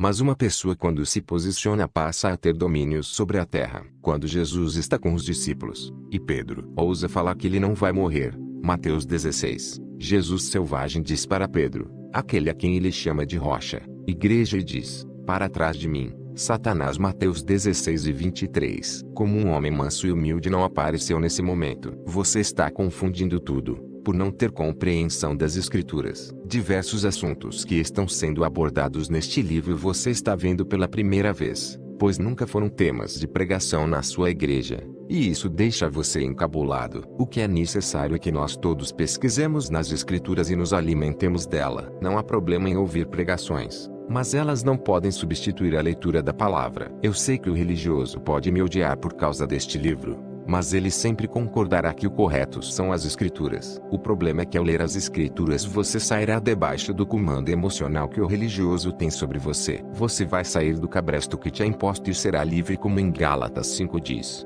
Verdadeiramente sois livres. Esse Jesus selvagem, quando foi colocado em uma situação de exposição, era só pedir perdão e voltar atrás do que ele estava ensinando e ele não seria morto. Mas perguntaram para ele: você é rei dos judeus? E ele respondia: tu dizes. Mateus 27. Esse Jesus era o mesmo que cuspia no chão, formava um barro e aplicava nos olhos de um cego para curá-lo. João 9. E avaliando friamente, essa atitude não é de uma pessoa normal, ou de alguém que segue padrões, um fariseu, um religioso. Sabe por que eles não fazem? Porque vai ferir a imagem que eles têm e que lutam para manter. Um religioso tem uma grande reputação, mas um selvagem não tem reputação para defender. Preciso ser selvagem. Em um mundo de normais, você necessita ser selvagem. Ser selvagem não é ser mal educado ou sem cortesia. O selvagem é saber a hora certa de atacar, porque ele é como um leão. E você não verá um leão em uma fazenda. Um leão, por mais que a carne acabe, você nunca vai ver um leão comer capim. Quem come capim é ovelha. Interessante que Jesus é o cordeiro, e o cordeiro é o sacrifício. Exatamente por isso Jesus disse: portanto, ide aprender o que significa isto. Misericórdia quero, e não sacrifícios. Mateus 9:13. Por isso que ele, sendo o verdadeiro sacrifício, não te pede nenhum sacrifício, mas sim obediência. Você precisa ser um selvagem, assim como existiu o Jesus selvagem que confrontava com perguntas. Aquele Jesus que na linguagem da quebrada não afinava para ninguém. Era lindo e ainda é lindo reler isso nas Escrituras. Como ele era direto, um Jesus que era manso e doce, era também um Jesus selvagem que ninguém controlava. Engraçado que certa vez ele seria morto e ele saiu correndo no meio da multidão. Mateus 12. Um homem manso e humilde não precisava disso. Jesus era tão selvagem que ficou 40 dias no deserto sem comer e ali precisou ativar os principais instintos de sobrevivência. Ele teve boas ofertas para quem pensa nas coisas desta terra, mas ele foi um selvagem do reino que abriu mão de comida, de glória, de reino e de poder na terra, para cumprir a vontade do Pai. Só um selvagem consegue fazer isso. Jesus era tão selvagem que ele chegou a suar gotas de sangue em um momento de fraqueza e de colapso mental em seu cérebro. Chegou a sair da sua boca: se possível for, passe de mim este cálice, Pai. Mateus 26:39. Mas a sua mente de vencedor falou mais alto e ele completou: contudo, não seja como eu quero, mas seja feita a sua vontade. Mateus 26:39b. Sim, Jesus era um selvagem, mas ele também era um nobre do reino, e quando ele viu o reino, e ele sabia de onde vinha e para onde iria, nada compensava mais na terra do que salvar a sua vida. Caro leitor, aprenda algo: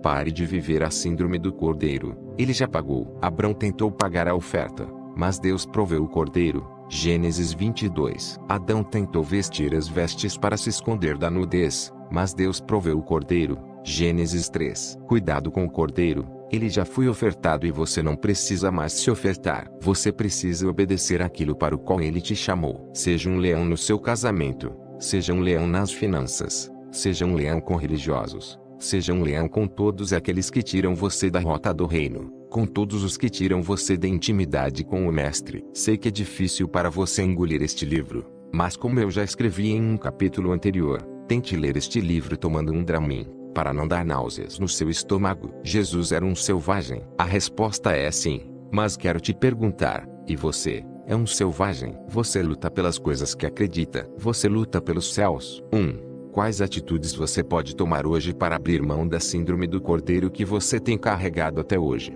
2. Você sabe sua real identidade? Você é um leão ou uma ovelha? 3. Você compreende que Jesus já foi o sacrifício vivo e você não precisa mais se ofertar? 4. Quais atitudes você começará a ter hoje para se tornar um selvagem como Jesus?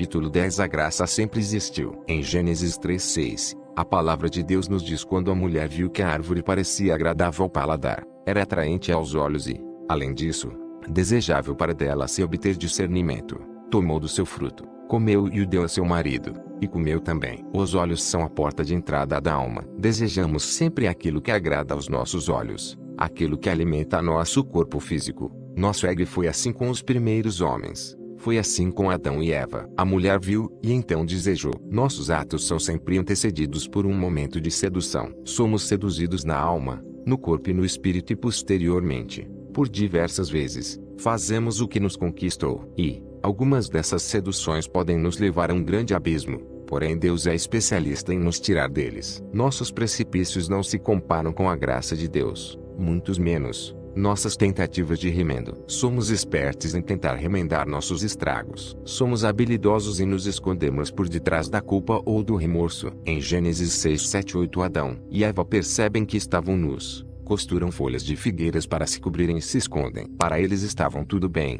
até Deus aparecer. É sempre assim. Nossas transgressões não resistem à verdade de Deus. Elas só duram por um tempo bem específico, por sinal. Só até Deus aparecer. Talvez por se repetirem muitos discursos amedrontadores, a verdade de Deus dada a nós foi substituída pelo inferno preparado para o diabo e seus anjos. Fizeram a reputação de Satanás, acreditando ao inferno a estratégia eficaz transformadora do caráter e atitudes pecaminosas de um homem. Antagonizando esse grande senso comum, parafraseio de maneira muito sucinta o que as Santas Escrituras nos mostram claramente: o medo do inferno não fará o homem deixar de pecar. O que garante a seriedade, retidão, decência, determinação e transformação de um homem, nada menos é do que o encontro dele com Deus e sua verdade. Me recordo que na infância, ainda menino, sendo criado por um tio extremamente tradicional, glória a Deus, pela vida dele que apenas repassou o que aprendeu, ouvia sempre ele dizer que crente não podia participar de festas juninas e outras festas seculares. Logo, eu era proibido de ir. Certo dia, cheio de curiosidade, não aguentei. Esperei todo mundo dormir, pulei a janela, pulei o muro de casa e fui para uma festinha junina que estava acontecendo na escolar. Chegando lá, a sedução foi grande demais. Dancei quadrilha, pulei fogueira, tomei quentão, comi canjica, paquerei as meninas e voltei para casa por volta das 2 horas da manhã. Eu nunca havia chegado tão tarde em casa. Pulei o muro e a janela novamente e fui dormir. Era um dia de sábado. No outro dia, às 9 horas da manhã, o que é que tinha? Adivinhe? Culto na igreja. No caminho para a igreja fiquei pensativo, indagando comigo mesmo: meu Deus, o que será que irá acontecer comigo quando a tua unção descer naquele lugar? Vou ser fulminado no mínimo. Mas o engraçado foi que ao chegar, a sensação que eu tive foi que o culto estava sendo melhor do que todos os outros. Parecia que de fato Deus havia descido ali e de maneira bem próxima estava conversando comigo ali no fundo da igreja. Sentado ali nos últimos bancos, parecia que todo mundo sabia o que tinha acontecido na noite anterior. Eu me senti o pior da igreja. Porém,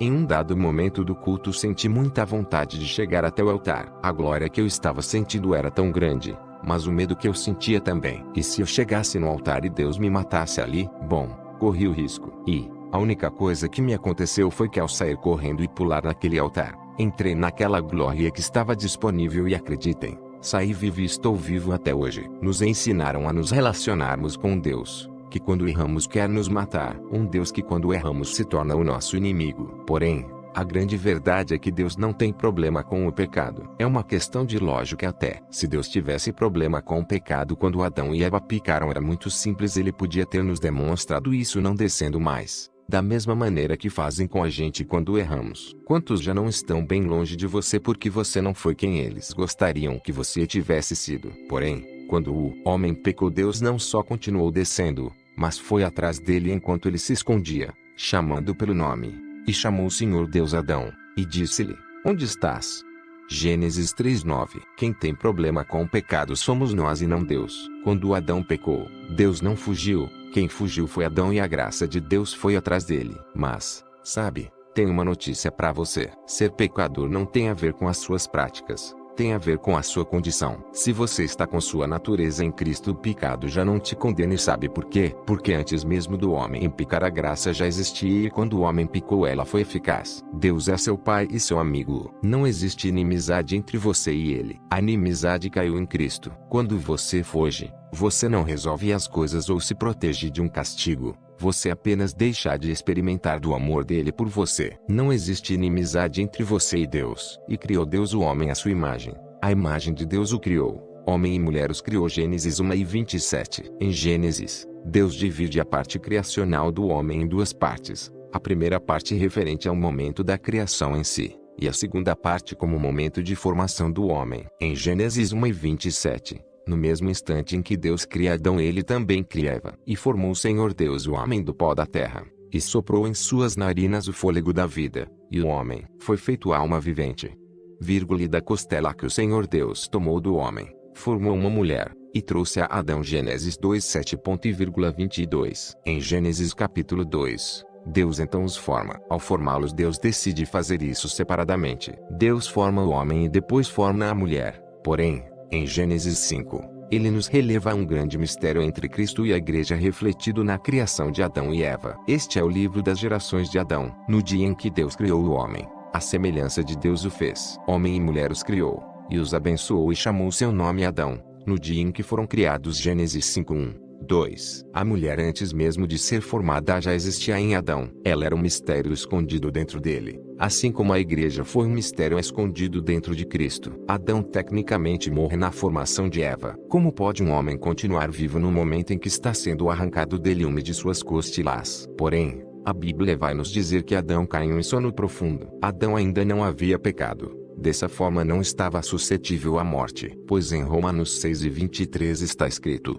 o salário do pecado é a morte. Adão não poderia morrer, pois ainda estava a abster-se de qualquer pecado. Essa revelação, por seu turno, nos leva a alguns outros versículos da Bíblia que nos afirmam que os santos dormem. 1 15 e 20, 1 Tez 4 e 15, MT 27:52, isto é, um homem santo não pode ser tocado pela morte. Bom, temos um primeiro e um último Adão. Adão era um Cristo e Cristo era um Adão. O primeiro Adão, por sua vez, foi uma alma vivente e o último espírito vivificante. Porém, após ser criado e formado, Adão peca. Ao pecar, Adão então passa a ser condenado por Deus, levando consigo todos nós que estávamos nele. A condenação não cai apenas em Adão, fomos todos com ele condenados. E o grande problema de sermos condenados por Deus é que nunca poderíamos revogar a sentença. Deus é a Suprema Corte do Universo, o Supremo Juiz. Uma vez sentenciado por ele, você não tem onde recorrer, e Deus condenou Adão juntamente com todos nós. Deus não tinha outra escolha. Seu caráter nunca foi imparcial. Deus não poderia mudar as regras para a humanidade. Caso fosse mais leve com a humanidade, estaria mentindo e sendo injusto com Satanás. Mas a Bíblia vai mostrar que ele é sempre justo, mas é puro amor. Ele nos amou demais para que a história acabasse aqui. Um plano veio para salvar a toda a humanidade. O homem, por livre e espontânea vontade, se entrega à escravidão do pecado. Deus, por livre e espontâneo amor, decide comprá-lo de volta. Cai a inimizade e nasce o homem, que agora é parte do corpo de Cristo. Você é corpo de Cristo. Portanto, agora nenhuma condenação há para os que estão em Cristo Jesus, que não andam segundo a carne, mas segundo o Espírito. Romanos 8:1. Em Hebreus 7, Levi, que recebe dízimos, paga dízimos ainda nas entranhas de Abraão. Abraão, ao se encontrar com o rei de Salém, Melquisedeque, ainda sem filhos, pois não havia tido nem mesmo Jacó, pai de Levi, oferta ao rei, e algo extraordinário acontece. Levi, sem sequer ter nascido, também oferta. Racionalmente falando, isso foge de nosso mundo real. Mas a verdade é que Deus sempre enxergará além de nossas capacidades de raciocínio. Ele enxerga seus filhos em você. Olha que extraordinário. Por esta razão, o homem deixará pai e mãe e se unirá à sua mulher, e os dois se tornarão uma só carne. Assim, eles já não são dois, mas sim uma só carne. Marcos 10, 7 e 8. Me casei com Priscila e acreditem, somos totalmente opostos. Minha esposa gosta de segurança. Ela é metódica e precisa de um chão para poder pisar. Eu já sou sonhador demais. Enquanto ela caminha no chão, eu caminho em Vênus. Costumo dizer que sou águia e ela lobo. Nos casamos, mas ainda assim continuávamos sendo dois. Mas, há 8 meses atrás nasceu nosso primeiro filho, o Lorenzo. No Lorenzo, eu e Priscila somos uma só carne. Por mais que não encontramos nosso DNA um no outro, No DNA de Lorenzo estamos eu e ela. Não acredito em coincidências. Para mim tudo foi preparado por Deus. Até mesmo minha escolha de me casar com Priscila foi projetada por Ele, pois Deus já via em nós a alegria de nossa casa, nosso pequeno Lorenzo. Bom, da mesma maneira em que Deus via Levi em Abraão, Deus também nos via em Adão. Por esse motivo todos nós nascemos pecadores e isso nunca mais será mudado. Fora essa uma sentença dada a Adão, sentença irrevogável. Contudo, Deus traz outro Adão, um Adão que tivera de viver 33 anos e meio sem cometer um só pecado sequer, a fim de ser justificado pela lei de Moisés. Lei na qual Moisés criara em sua aliança com Deus a partir de uma possibilidade real. Um homem seria capaz de cumpri-la, vencendo-a. Esse homem seria justificado por ela. Jesus Cristo veio para cumpri-la e cumpriu. Jesus nunca pecou. Mesmo não pecando, a morte atacou Jesus e foi nesse dia o dia em que fora destronado o império da morte. A morte matou um inocente sem autorização. Ela não tinha direito legal para isso. Afinal, a morte só poderia matar pecadores e Jesus foi inocente, o mais santo possível. E a maior prova que temos de que ele realmente foi inocente, foi que ele ressuscitou. A morte não pôde contê-lo. Nisso está firmada a nossa fé. Cresci ouvindo as pessoas falarem que eu precisava crer no Filho de Deus para ser salvo. Mas aprendi que precisamos mais do que isso. Para que sejamos salvos precisamos confessar com nossa boca e crer com o coração que Deus ressuscitou Jesus dentre os mortos. Pois, se ele de fato não tiver ressuscitado, vã é a nossa fé. Porém, se ele de fato ressuscitou, também ressuscitaremos com ele. Ora, se já morremos com Cristo, cremos que também com ele viveremos, sabendo que, tendo Cristo ressurgido dentre os mortos, já não morre mais. A morte não mais tem domínio sobre ele. Pois quanto a ter morrido, de uma vez por todas morreu para o pecado, mas quanto a viver, vive para Deus. Assim também vós considerai-vos como mortos para o pecado, mas vivos para Deus, em Cristo Jesus.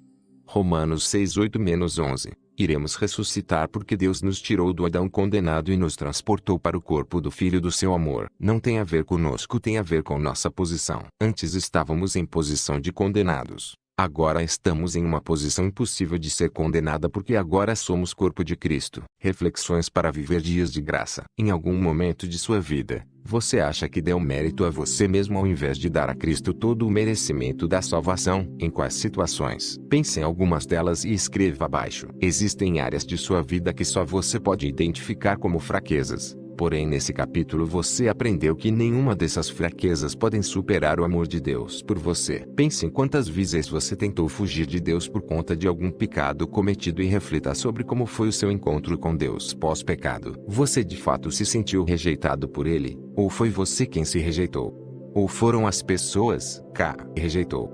Ou foram as... Capítulo 11. A graça é uma pessoa. Eu não sou bom. Sou a pior pessoa do mundo. Sou santo, mas não sou bom. Mas me regozijo com um grande detalhe. Cristo está sendo gerado em mim, e, à medida que eu consigo enxergá-lo em mim, ele passa a crescer. Você compreende isso? O Espírito Santo se uniu ao meu espírito e se tornou um com o meu espírito, e agora eu tenho a mesma natureza de Deus. Não deixei, nem jamais deixarei de pecar porque decidi por eu mesmo deixar de ser pecador. Isso jamais será possível. Posso fazer isso por um tempo estando contido na minha velha natureza, mas isso não significa que fui de fato transformado.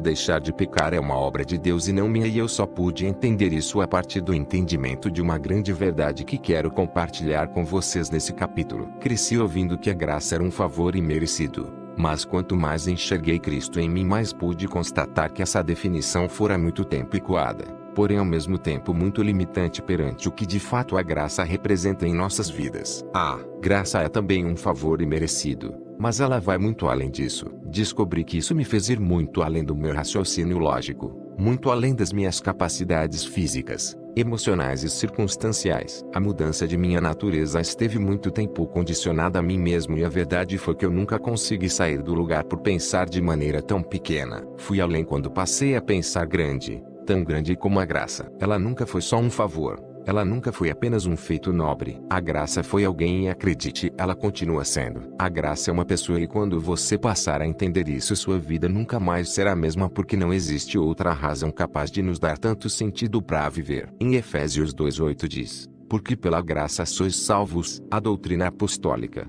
por sua vez, diz que não existe outro caminho para Deus a não ser Cristo Jesus homem. Jesus então declara: eu sou o caminho, e a verdade e a vida. Ninguém vem ao Pai, senão por mim. João 14:6. O é um artigo definido, singular, masculino. Não estamos falando de um caminho que pode nos levar a Deus, mas do caminho. Cristo afirma que Ele é o caminho, isto é, o caminho nunca foi uma estrada ou um percurso criado por homens ou doutrinas para passarmos e então vermos a Deus. Se pela graça somos salvos e somente através de Jesus vamos a Deus, só existem duas possibilidades. Ou existem duas formas de sermos salvos, ou a graça é o próprio caminho, o que é o próprio Jesus. Fico com a verdade e a vida. Fico com o único caminho. Afinal, outro não existe. Cristo é a própria graça. Não há salvação a não ser em Cristo. É isso que a Bíblia declara. Porquanto a graça de Deus se manifestou salvadora para todas as pessoas. Tito 2:11. Você não pode aprender da verdade. A Bíblia não diz aprendei da verdade,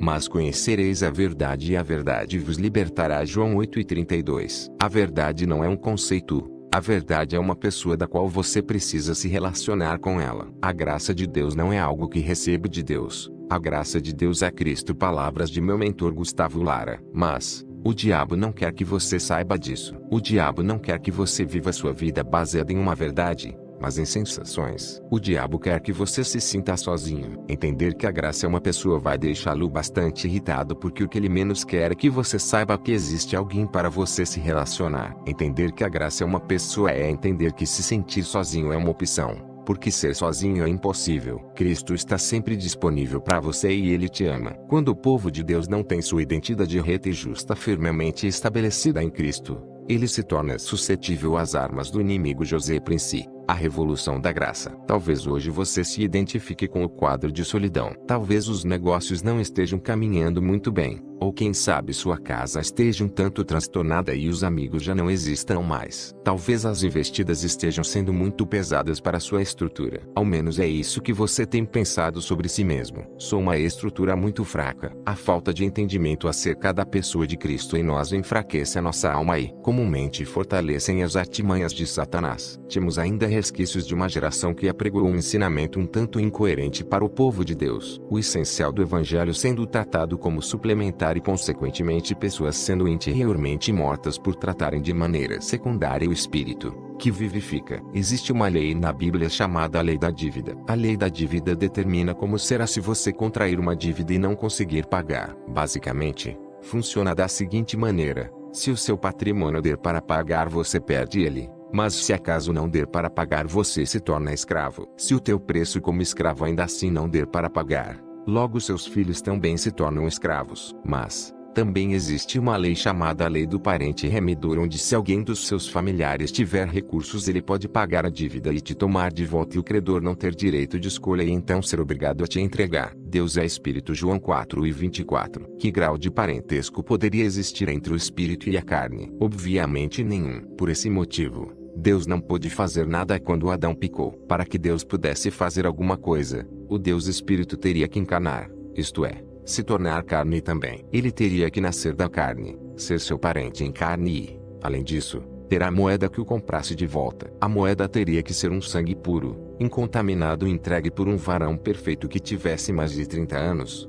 Por isso Deus encarnou no ventre de Maria e nasceu como seu irmão segundo a carne. Tudo isso para ter o direito de comprar você de volta. E ele pagou com sangue a dívida que era sua. Deus te ama. Cristo não morreu pelos pecados que você cometeu. Ele morreu pelos pecados que cometeu, que está cometendo e ainda irá cometer. Talvez para algumas pessoas esse discurso pareça um discurso um tanto perigoso por ainda viverem debaixo de um jugo. Porém, uma vez que entendemos a maravilhosa graça de Deus, não somos mais ofendidos ou agredidos pela lei. Nos tornamos conscientes de que uma lei escrita em pedras não pode mudar a vida de ninguém. O que muda a vida de um homem é a lei escrita no coração. Se elas de fato tivessem esse poder, elas teriam mudado o povo de Israel. O povo, não tão somente, não mudou, como também morreu. Se eles tivessem comido do pão da vida, certamente, não teria morrido. Eu sou o pão da vida. Aquele que vem a mim não terá fome, e quem crê em mim nunca terá sede.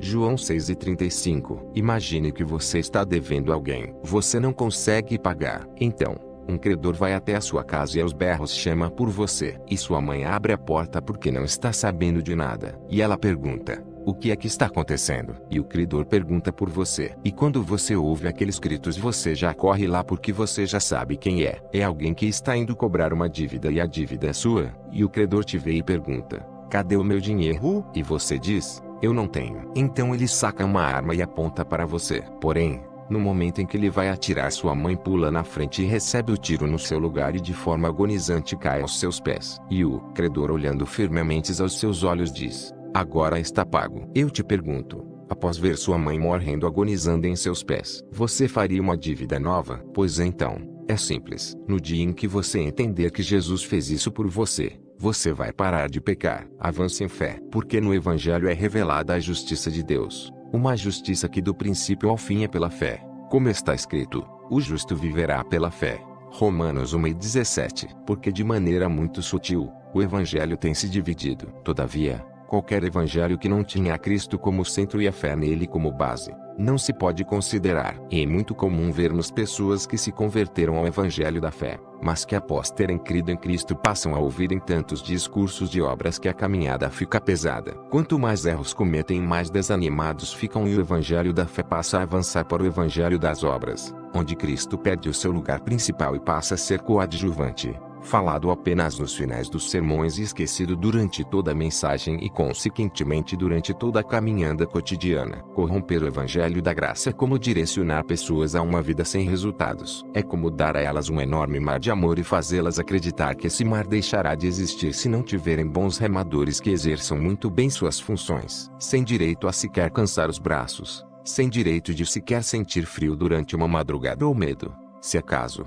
surgir uma tempestade. Eles são obrigados a serem perfeitos para que possam desfrutar de todo o amor que o mar oferece. Eles são obrigados a se reafirmarem para aqueles que pregam, que são de fato bons o suficiente para estarem ali, como se alguém tivesse o direito de te tirar e colocar na hora que bem entender em um lugar que nem foi ele quem conquistou. Não é de obras em obras, é de fé em fé. Nossa luta não é para mostrar que somos bons, mas para crermos que para sempre Cristo é o nosso justificador. Nosso esforço deve estar centralizado em propagar que Cristo é o Alfa e o Ômega, aquele que no início de nossa caminhada nos faz companhia durante o nascimento do propósito, mas que nunca nos abandona até chegarmos aos passos mais firmes. Ele está conosco. Crer nisso todos os dias é o que nos fará prosperar. O segredo para o sucesso é estarmos apoiados em uma luta já ganha por Cristo. A fim de vencermos os nossos medos e as nossas síndromes de vitimismo, precisamos tomar posse do que já fora conquistado por nós e para nós. Escolha-as em fé. Pela fé saiu do Egito,